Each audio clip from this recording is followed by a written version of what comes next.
I'm putting down so bad right now. I know. Those are trust up, guys. I trust. I was literally contemplating the other day and watching that movie. You guys picture him? Yeah. Okay. Let me take your back. Hello.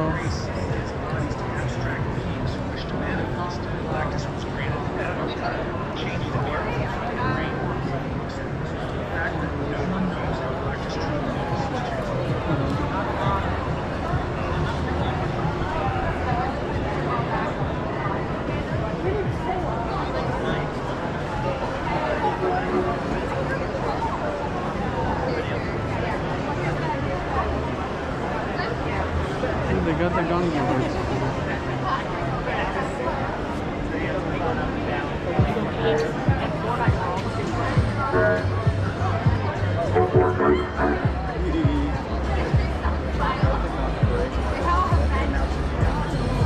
Hey, you guys have like 20 pictures. Okay, follow pictures of us. They all got matching.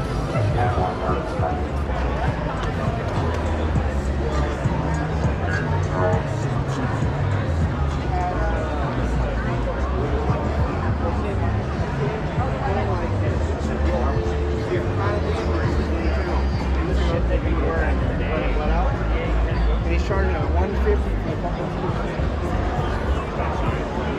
The day I paid the discount.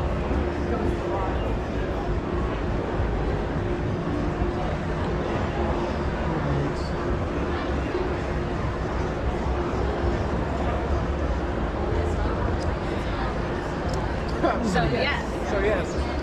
That was fine. That's like, I like that. So everybody's got that Jersey Italian kind of accent. Oh yeah, oh yeah. Oh, yeah. Oh, that's nice. I asked the guy if he needed help. You're here right now. Dance therapy, and I got a real job. No worries. Yeah. I love your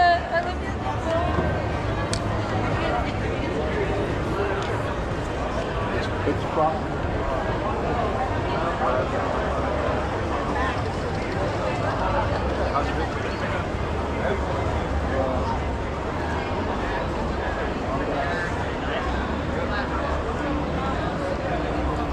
Sounds waffle.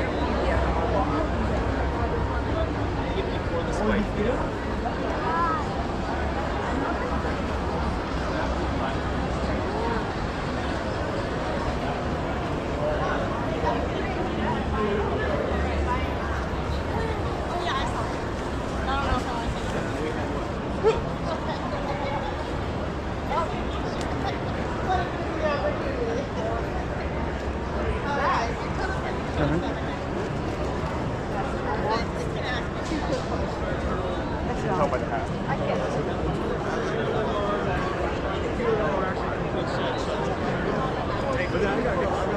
Half an hour. Well, it's my job. I have to get rid of everything because I have to drive back. The leather. That is a big ass looky. Ooh. I want to get to the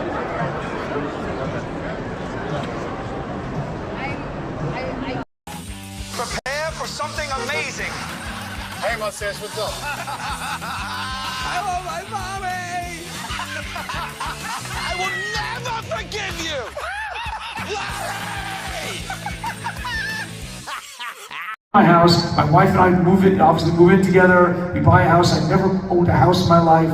Never owned anything. Never owned a car in my life until right before I got married. We move into the house in Jersey. 2 weeks of living there, the guys show up. They have my wife, who's a degree in nursing, put a catheter in me, right? And then I have to ride a zip line in my yard while holding my own catheter bag. What they didn't tell me is what happens afterward. What happens afterward to a male is for a week straight, it's just a constant burning sensation in your pee hole. I didn't know that. And I'm 2 weeks from getting married and going on my honeymoon. So that hurt me physically. Yeah. Yeah. Are there any unwritten rules that you guys have amongst each other? I think we know what we will and won't do, and when it gets close to the edge, we run it by each other. So they had to run the leeches by me. And I said to Casey, our director and head writer, Casey Jost, I said to him, I was like, he's been pushing hard for this punishment. I said, buddy, like, we don't know if we have season 13, we never know. And that crazy thing, we've been on TV 15 years now, but we never know if we have jobs next year for 15 years straight. It's crazy to think that's how TV works, right? So I don't know if I have a job next year, I may not. So I said, buddy, if it's the last season, is this one of the last punishments you want to do to me? Like, do you want to cover me with leeches? And then, I don't know what the second half of the punishment is. I said, do I get to improvise, have fun? Can I riff? Like, I'm not just reading cue cards, like, you'll get to do something fun. He goes, yes, you'll get to improvise, which are my favorite punishments. And I said, okay, then let's do it. So I'm a willing participant, but I think we know each other's limits really well. Do you get, like, scared ever, like, in front of, like, in a situation where you have to, like, be in front of an audience or be in front of a crowd and do a punishment? No, not necessarily, not anymore. I get physically scared. Skydiving, I almost shit my pants. Jumping off the cliff, riding inside a fighter jet was nerve-wracking. But now I was swimming with sharks. I was terrified. But then, I mean, last season I faked my own death. Like, on a race car, I faked my own death, man. Like, I think I'm not afraid of much anymore at this point. You're the new man without. And then, freaking in the Joker's movie, which I don't know if you saw with Sal in the room with the tiger or what have you. In the Joker's movie, I lost the movie, and I flew outside of an airplane on the wing, holding on, which is the same stunt that Tom Cruise does in the new Mission Impossible. And he's doing all these press junkets, and oh my God, how dangerous it was. I was like, bitch, I did that already. I wanted to know, what was the most punishment or challenge that had the most, like, red tape to get through to do it? Really good question. I mean, so many, gosh.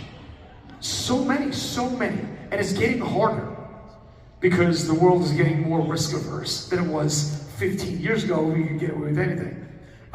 We just got rejected from a great punishment that we worked on for months, and it would have been a killer mid-season premiere. It was against Q. We had everything worked out. You know what is it called? A crash car derby is? Demolition Derby, thank you. A demolition derby. I've never been to one, but the videos are awesome. It's like in an arena, and there are people with jalopies, shit cars, and they just crash into each other. Last car standing wins, right? We had it all worked out, scouted, location, permission from the Demolition Derby company. All the other drivers were all on board. We had the car. We had Q was willing to do it, and we're going to have the original idea was for him to cancel his cable in the Demolition Derby, right? And 3 days before, insurance wouldn't do it. They on board. They got cold feet 72 hours before, had to cancel it. Happens. It's getting harder, man. Like, and it's crazy shit. It's like things that make no sense, right? So like they rejected us doing the Demolition Derby. Q's there. There's professional drivers on the course. He's in a car. You know what I mean? Sure, you get hurt, but like in the movie, I flew outside of an airplane. You know what I'm saying? Like, the logic doesn't track. Like, it just didn't make any sense. I free climbed out onto the wing of an airplane, and they approved it. You know, like, it's getting harder in this world, you know? So I would say and then they harp on the craziest, smallest things, and they won't let us do it, right? So, they almost rejected me peeing on people's cars. Last season, we pushed it through, I got it through, because they thought it was too dangerous. I was like, come on, man, I flew outside of an airplane. I'm gonna get caught peeing on people's tires. what's the problem? Like, it's too dangerous, somebody to take a swing at you, you get killed, injured. I was like, come on, you know? It's just the world we live in, it's getting harder. And then we walked a tightrope 70 feet up in the air on live television. You know, it's like, I don't understand a lot of their issues sometimes, but it's a lot of red tape. It's getting harder to make. You know? Good question, buddy. I've never in 15 years, no one has ever asked that question. Do you know how hard that is to come with a question I've ever been asked? It was the first one that popped in my head. Wow, cool, man. Never asked that. Because those are the kind of things that we never get to talk about. It's probably not that interesting to a person, but we deal with it every freaking day, and it's a bane in my existence every day, dealing with, excuse me, but, you know, is anybody work for an insurance company? If you do, suck it, man. Jeez. You guys suck. Good question, thanks. You got it. I was gonna say, the Derby thing just reminded me, and this wasn't with your show, but that you were the Grand Marshal for that NASCAR race. I was, So cool. yeah, I was. There was a lot of those here, there's nearby, Sonoma. Yeah. So, but last season I faked my death. I rode on top of the race car. It was so hard to get that through insurance. God, but I'm so God. Hello, what's All right, here we go. This is the perfect time to try it, Ray. At a quiet, candlelit French restaurant, 800-year-old Master Jedi Yoda sits in the swamps of Dagobah at its only French cuisine place, wondering, when will my beautiful, beautiful date arrive?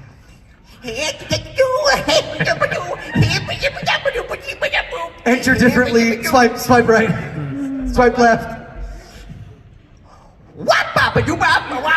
Swipe left. Gold, where's the gold? Gold, where's the gold? Swipe right. Gold, where's the gold? Excited I am. Swipe left. Disappointed I am. Swipe left. Turned on I am. Swipe left. Green I am. Swipe left. Yoda is me. And I. You. Are you swiping? You just said swipe. Swipe right. I hear voices. Voices do I hear, like swiping left and right? For you, my date. Oh, well, I thought you were going to say my dear. Sure, so it would rhyme. Sound like me, you do. You know what?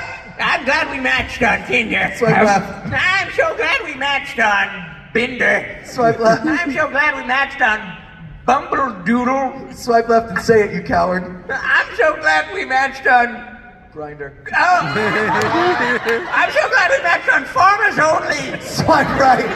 Swipe right. Voices in head you hear too? Yes. Said Grinder, I heard. Oh, you heard the inner thoughts. The inner thoughts, I did. Oh, what am I thinking now? Silent it is. Oh. It's because I'm looking at a beautiful lady. Swipe left. It's because I'm looking at a gorgeous lady. Swipe left.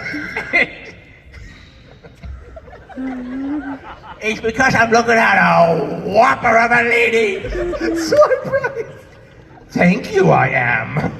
Hey, excuse me. No, I'm your waiters this evening. You both look wonderful, smell terrible. What can I get you to drink this evening? I would like, you got any gold? Yes, I will bring you some gold in a cup. For use it, any great man. Would like, he doesn't really like, he like this. Sir, do you need me to call the ambulance? Sorry, I would like rum and coke. Yes. Rum and coke I want. Rum and coke I want. Go get my gold. Go get my gold. All right. I'm quitting this job. All right, I'll tell you. I'm not Yoda. I'm a cosplayer. What? And I'm in love with prospectors. And I went on Farmers Only to find someone I loved, and I knew that you were only into little green men, but I'll dress up as a little green man for you any day. Swipe left. Jebediah. Swipe left. I will dress up as a little big blue man anytime. Swipe left. Romelius. I will dress up as a beautiful iron ingot. A gold ingot for you, Zabadoo. Swipe right. Oh, Zabadoo like it. Zabadoo really like it. I'm glad you like it. I wanted to ask you if you'll go prospecting with me. Swipe left. I wanted to ask you if you'll go to the supermarket with me. Swipe left. I wanted to ask you, I got some returns I gotta make. Would you come with me? Because I'm too scared to tell them I need to return things. Swipe right. Absolutely, Adam Sandler. I'll do it. Adam Sandler? What are you doing here? Waiting for them to play Gangnam Style. Are you Adam Sandler? Oh, doobie. We all were disguised. I love you, Adam. I love you, Yoda lady. See. Stage and have a conversation that I think will be pretty great, pretty illuminating, and pretty cool. Ladies and gentlemen, I don't know if you know this guy. He was in a couple of things that you might have seen, like The Avengers, The Hurt Locker. Ladies and gentlemen, Mr. Jeremy Renner.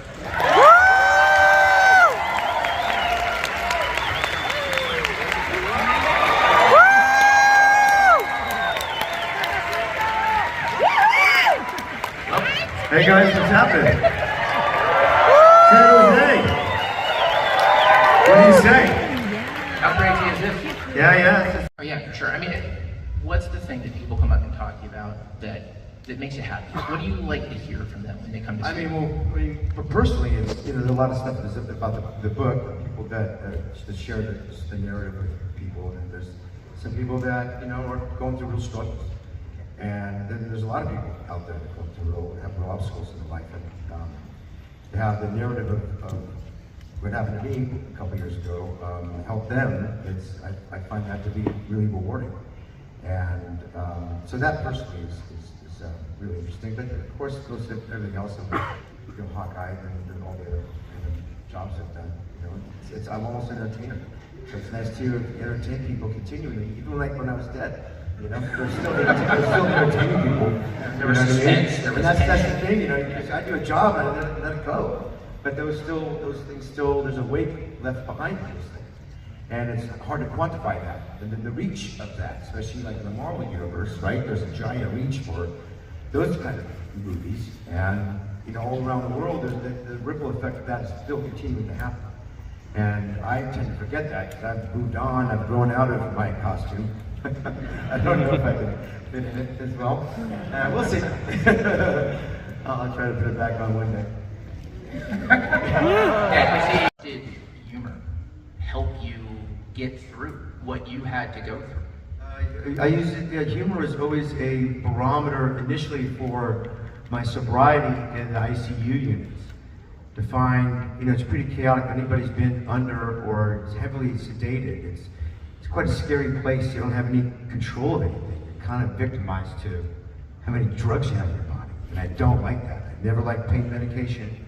So I would use humor to be a barometer of how messed up I was or how sober I was. Because it takes, timing, right? As you know, and you have to land it. You gotta land it, the joke, right? And read the room, right? So it just takes all these sort of cognitive dissonance to really figure out if you're there or am I just floating in this weird space? Because I needed to. That's why I tried to break out of the hospital so many times. Just wanted to go home. I wanted to go home and get better. I went to the hospital to not die. Great, I didn't do that. Then now I could go home to heal. So I kept trying to break out. So, which wasn't the wisest thing. Such a micro sort of blinders on kind of perspective that we get. We gotta go to school, go to a job, get in my car, get better grades, all these things that we're kind of programmed to go do, which I guess are important. But when we zoom out a bit from it, to see the real reason for things, the real joy and happiness in our lives, and where that comes from. It's not from an A, it's not from getting a raise, it's not from making a lot of money. Money doesn't really give you much, it says maybe some more choices. That's not it. I think that the perspective is for all of us to be able to manifest what we want, is really to be clear about what we want. When we have clarity of our intention, we can then make manifest, take the actionable steps to then pretty much do it, and then in doing so, the universe sort of provides it for you as well. There's a collective of all of us that kind of help each other unknowingly. And that's why all I do, like I have nothing to take from anybody, I only have something to give. Nothing to need, especially at this point. And it's a really wonderful place to be. Well, for you, This thing that's so like kind of phony, kind of really plausible, and I buy this, and down here was drawing his whole head. Anyway, I loved it. Then they showed me the Ultimates version of Hawkeye, which I was kind of very relieved by, so I didn't have to wear this kind of purple skirt. And... I know. Don't we all? Yeah, I'm too old for that now. Come on. No one wants to see me in a skirt. Come on. It's like, you know what you want as an archer? You want a mask that blocks your peripheral vision. But I did go to this meeting, and they showed me the Ultimates version. I don't know much about the Marvel Universe. I saw Iron Man, cool as all heck. And then they showed me the Ultimates version of Hawkeye, which is just sort of like kind of what he is on the what you know. I'm like, oh, this is actually really cool. I can grab onto this character. They had nothing to show me, but they said, like, we got to get you in we probably do have this little thing in Thor free. I'm like, all right. So literally, by the time I got on set, I had no idea what the heck I was doing. We had no idea what the character was or going. And I said, I don't know how you're going to get, like, Fabio flying around the sky. How are you going to make that real? No, believe me, that was like 6 months of my life. I mean, this is going to be a joke, right? So anyway, so I get on, they cast me, and I go in to do the thing, and then they had it wrong. I said I'm left-handed, they got the left-handed bow is actually for a right-hander. It's this whole messed up thing. So I had to shoot wrong-handed on that show because they didn't have the right bow for me. It was a compound bow. Shouldn't have had that. Anyway, we figured it out as we went, but it was fun. I still had no idea what the character was, and just like I don't think anybody else did. And it was great, and it was the first step into the Marvel Universe, and it was chaotic then, and still is now. We need one more person.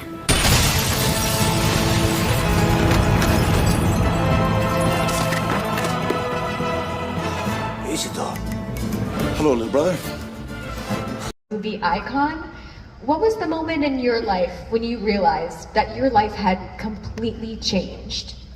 You know what? It was funny. When the first movie I was ever in was a movie called Runaway Train, and actually I went down to help an addict that was having trouble, and I thought he worked nights. I walked on. It was the movie set of a movie called Runaway Train, and I was standing there, and this guy said, "Hey, you want to be in this movie?" And I said, "What do I got to do?" And he said, "Do you want to be an extra?" I said, "Extra what?" And he says, "Can you act like a convict?" I thought like this was your life or something, you know? It was like funny because Soledad, Quentin, Folsom, Chino, I've made a tour and touring state prisons, and I said, "I'll give it a shot." And he told me, "Okay, take off your shirt." He gave me a blue shirt. I took off my shirt. I have that big tattoo on my chest, and the tattoo, it's not one that says "I love America," my mom. This tattoo, looking at it, oh, he was in prison. It's a prison tattoo. So he just kind of said, I remember he goes like this.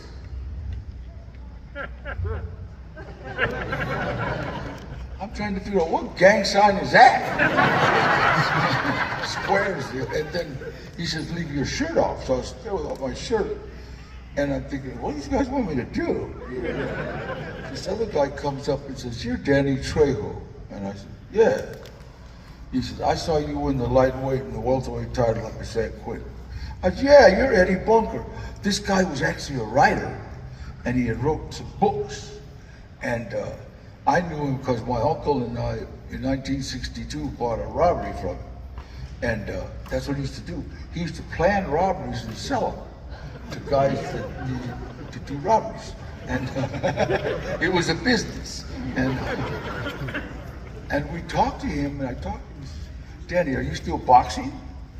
And I says, come on, man, I'm 40 years old.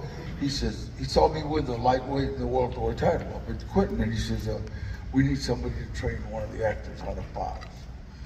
And I said, what's it pay? Because they're giving me $50 for acting like a convict. We both laughed because we've been doing that for free forever. $50. So he says, I want you to fight somebody in this movie. And I said, what's it pay? And he said, $320 a day. And how bad you want this guy beat up? I immediately thought it was a hit. I said, how bad you want this guy beat up? He says, no, you gotta be real careful. This actor's real high strung.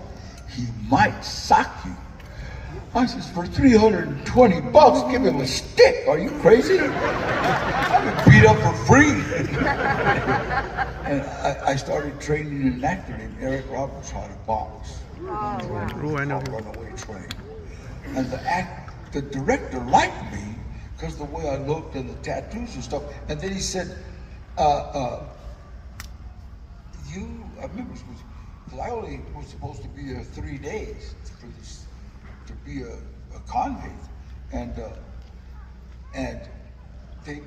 the director said, you'd be here 3 weeks, because he saw that Eric liked to train, and I would say, Eric, let's do this scene, and then we'll train. So he would do the scene and train. Because actors don't have to do a scene. You think it's a tough job being a star. It's not. It's like the movie stars, they can go, I don't feel like working right now, and go to the trailer. Oh, shit. But Eric seemed to like, I'd say, Eric, right afterwards, we'll train. And he'd, oh, okay, all right, so we go do this scene and we train. And the director, after about 3 days, he came up to me and said, it was a Russian, a guy named Andrei Kojalowski. And it was his first American movie. And he didn't know how to handle American movie stars. You know, because they're suck. And he says, you be in movie. You fight Eric in movie. And you be my friend. Okay, well, if you've been in prison, you be my friend. Red flag. Hold on. Let's get that. I'm not showering with you, none of that. You gotta set people straight. On both cheeks and walked away. I'm there, get him, Father. I told Eddie, I'm gonna train the kid for the 320. But if I'm gonna kiss that old man, I want more money. No, he's European. So if I would have known what that old man did for me by getting me that SAG card, I'd have come over and washed his back. Let me grab that for you, baby. I've been SAG ever since, and it's funny, it's like, you know, people in the movie business, it's not you know what you know, but it's how you act. It's, you know, if you want to be like the star comedian, they don't want you. If you want to be the guy that knows everything, they don't want you. If you want to be the guy that follows instructions, they'll call you back. I swear to God. And I've seen guys ruin their careers by saying, the director will say something and, oh, do you mean left side of camera, or do you want, shut up, just do it. And it seems like I just kept going from movie to movie to movie to movie. I haven't stopped since 1965. In fact, everybody keeps saying, Danny, when are you going to take a vacation? I'll never forget that. I said, what are you talking about? I'm in Hawaii right now.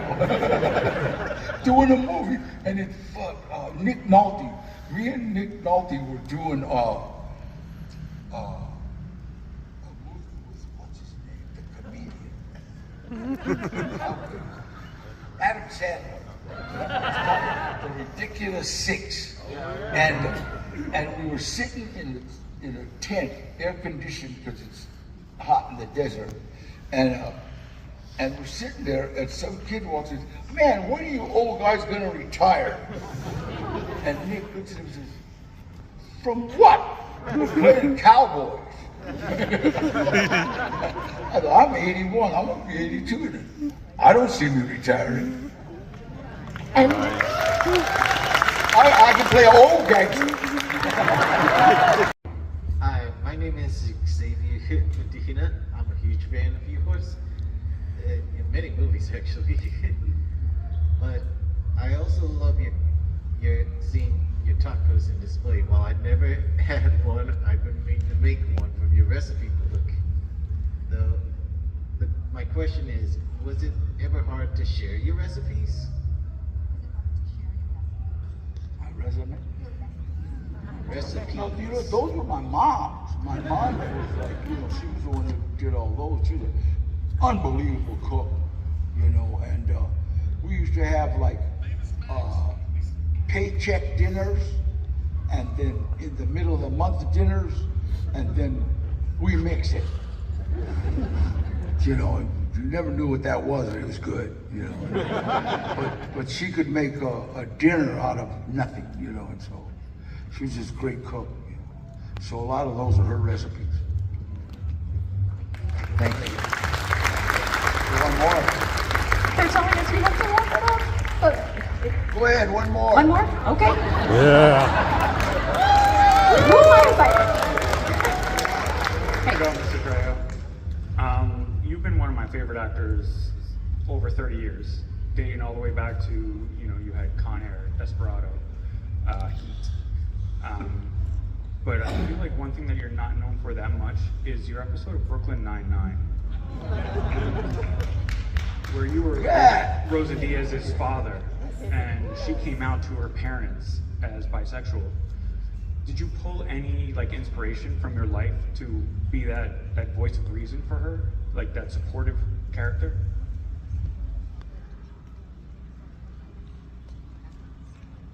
Yeah, you know, I mean, it's like there's all kinds of disappointments when you're a father, especially if a daughter.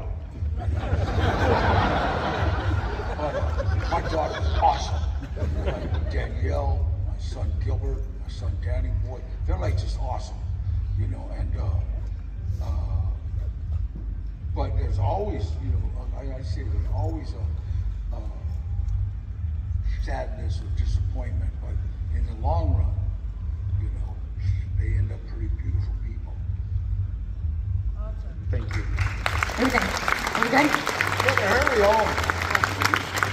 Oh boy. Go for it until they literally pull us off the stage, I guess. It's like working with Rhett and Link.